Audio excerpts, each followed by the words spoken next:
Bharatiya Janata party के प्रदेश महामंत्री advocate Kundan परिहार ने प्रदेश की धामी सरकार के 4 साल के कार्यकाल को शानदार बताते हुए कहा है कि इन्हीं 4 सालों के कार्यों के बदौलत जनता भाजपा को एक और मौका देने जा रही है। यहां पार्टी कार्यालय में पत्रकारों से वार्ता करते हुए महामंत्री कुंदन परिहार ने कहा कि केंद्र तथा राज्य सरकार की तमाम ऐसी योजनाएं हैं जिनसे आम तथा गरीब आदमी का जीवन स्तर ऊपर उठा है। उन्होंने आगामी दिनों के लिए भाजपा के कार्यक्रमों की भी जानकारी दी। एक सवाल के जवाब में उन्होंने कहा कि प्रदेश में गैस तथा तेल की कोई किल्लत नहीं है। वैश्विक संकट के चलते कुछ दिन की परेशानी है, जल्द ही सब कुछ सामान्य हो जाएगा। इससे पूर्व प्रदेश महामंत्री का बागेश्वर पहुंचने पर कार्यकर्ताओं ने भव्य स्वागत किया। इस मौके पर विधायक पार्वती दास, महामंत्री संजय परिहार, पूर्व जिला पंचायत अध्यक्ष दीपा आर्या, युवा मोर्चा के जिला अध्यक्ष आदर्श कठायत आदि मौजूद थे।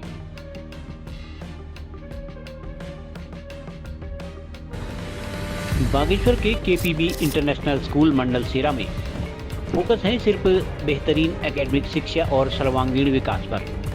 केपीबी के विद्यार्थियों ने लगातार शानदार प्रदर्शन किया है।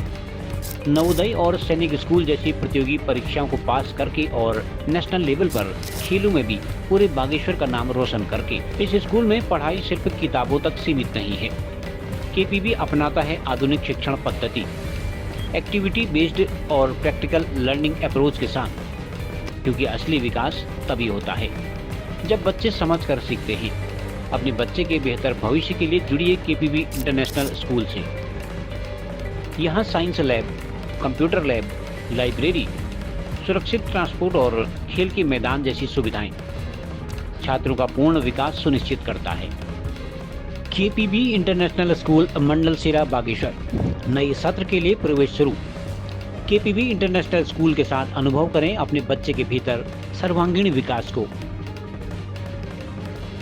देखिए, एक तो जो हमारी सरकार के 4 वर्ष पूर्ण सफलतापूर्वक हुए हैं, हमारी सरकार आदरणीय पुष्कर सिंह धामी जी के नेतृत्व में इस सरकार ने अनेकों ऐसे ऐतिहासिक कार्य किए हैं जिससे भारतीय जनता पार्टी का कार्यकर्ता गौरवान्वित है, लेकिन साथ साथ जनता उससे लाभान्वित है। आज हम देखते हैं कि जो यूसीसी है उसके माध्यम से संपूर्ण देश भर में पुष्कर सिंह धामी जी ने एक नज़ीर प्रस्तुत की है। अनेकों राज्य उनका अनुसरण कर रहे हैं और हम समान नागरिक संहिता लागू करने वाले प्रथम राज्य की श्रेणी में शुमार हैं। इसका श्रेय हमारी सरकार और पुष्कर सिंह धामी जी को जाता है। इसी प्रकार से हम देखते हैं कि जो हमारी प्रदेश में परीक्षाएं होती थी, तो उन परीक्षाओं में जो हमारे बच्चे हैं, जो हमारे युवा साथी हैं, दिन रात मेहनत करने के बावजूद भी नहीं निकल पाते हैं, तो एक सख्त नकल विरोधी कानून वो लाए हैं और इस नकल विरोधी कानून के कारण से आज अनेकों युवाएं बिना किसी सिफारिश से, बिना किसी भेदभाव से सरकारी सेवाओं में उनका नियोजन हो रहा है। ऐसे ही हम भूमि कानून लाए, जो हमारे उत्तराखंड की मांग थी, उसके अनुरूप आज उत्तराखंड की जनभावना के अनुरूप हम भूमि का कानून लाए हैं। तो अनेकों ऐसे काम आदरणीय पुष्कर सिंह धामी जी के नेतृत्व में हुआ है और इस सरकार के 4 साल पूर्ण हुए हैं।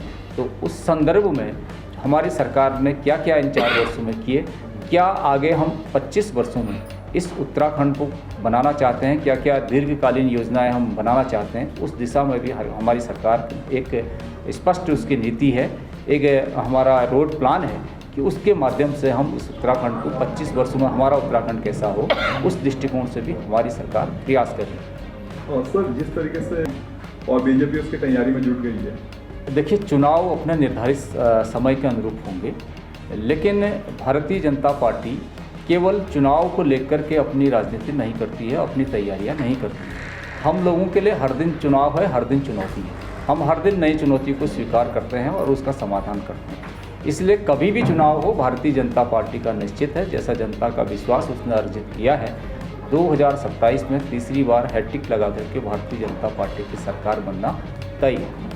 सर, जो गैस और उसकी जो डीजल की किल्लत, पेट्रोल की किल्लत बताई जा रही है, तो कितनी आप मानते हैं कि सरकार की विफलता है या संबंधित मंत्रालय विभाग की इसमें विफलता है? देखिए, अभी अंतर्राष्ट्रीय स्तर पर काफ़ी उथल पुथल चल रहा है, उससे आप सब लोग अभिज्ञ हैं। हमारा मानना है कि हमारी सरकार गरीबों के प्रति जो पंडित दीनदयाल उपाध्याय जी ने अंत्योदय का लक्ष्य हमको राजनीति करने के लिए दिया था, उस लक्ष्य को साकार करने में सफल रही है। ये वही सरकार है जिस सरकार ने 11 करोड़ लोगों को निःशुल्क गैस सिलेंडर दिए थे। ये वही सरकार है जिस सरकार ने 11 करोड़ लोगों को ही शौचालय दिए थे। ये वही सरकार है जिस सरकार ने 5 करोड़ लोगों को लगभग आवास दिए थे। ये वही सरकार है जिसने आयुष्मान योजना को लाई। हमारी सरकार गरीबों के प्रति संवेदनशील है और जो अंतर्राष्ट्रीय उथल पुथल है उसके पश्चात निश्चित रूप से हमारा प्रयास है कि किसी भी दाम में तेज़ी ना आए, स्थिरता आए और हम उसके लिए कृत संकल्पित हैं। निश्चित रूप से हम इस उत्तराखंड को ही पर्यटक राज्य बनाना चाहते हैं और यहाँ पर्यटन आए भी हैं। हमने देखा कि चाहे तीर्थाटन के माध्यम से हो, चाहे अन्य सैलानी यहाँ पर आए हो, उसकी संख्या निरंतर बढ़ रही है। ये हमारी सरकार की सफलता है। मैंने कहा कि अभी कुछ अंतर्राष्ट्रीय जगत पर कुछ उथल पुथल है, फिर भी हमारी केंद्र की सरकार इस पर नज़र डाले हुए है। उन्होंने अंतर्राष्ट्रीय स्तर पर भी इस पर बात की है। इसका समाधान बहुत जल्दी निकलेगा। किसी भी पर्यटक को यहाँ आने से घबराने की ज़रूरत नहीं है। उत्तराखंड में उनका स्वागत है। उत्तराखंड बहुत सुंदर है, रमणीय है, वो यहाँ आएँ और घूमें। लेकिन ये गैस के कारण से किसी को आने में किसी प्रकार की कठिनाई ऐसा मैं नहीं मानता हूँ। निश्चित रूप से जो हमारी जो सरकार की तैयारियाँ हैं कि इसका समाधान, इसका फटाक से हम बहुत शीघ्र करें। खबरों को जानने के लिए चैनल को लाइक, सब्सक्राइब और फॉलो जरूर करें।